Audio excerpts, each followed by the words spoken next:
सद्गुरू सेलुकर महाराज बोलताना फार महत्वपूर्ण सूत्र प्रगट करायचे बरं का. भाग्यानं सहवास मिळाल्यामुळं त्यातला काही भाग आपल्या समोर ठेवतो.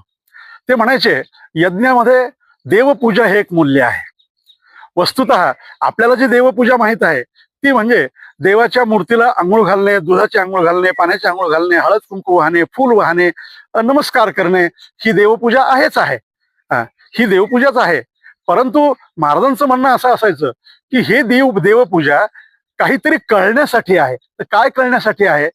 तर ज्यांच्यामध्ये दिव्य गुण आहेत त्या दिव्य गुणांचा गौरव करणे आणि त्या दिव्य गुणांचं अनुकरण करण्याचा प्रयत्न करणे, ही ही देवपूजा आहे. ही सामाजिक देवपूजा आहे. समाजामध्ये अनेक गुणवान आहेत आणि त्या गुणवंतांच्या दिव्य गुणाचा ते तर बोलताना सांगायचे की शेतकरी शेतामध्ये जो श्रम करतो, कष्ट करतो, ते जे श्रम आहेत ते श्रम त्याचं दिव्य गुण आहे.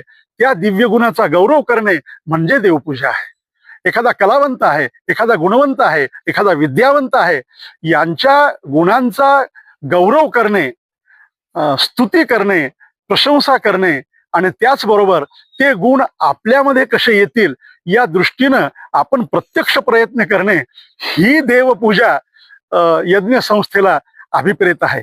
वस्तुतः आपण करीत असलेली देवपूजा ही व्यापक देवपूजा कळण्याचंच एक साधन आहे.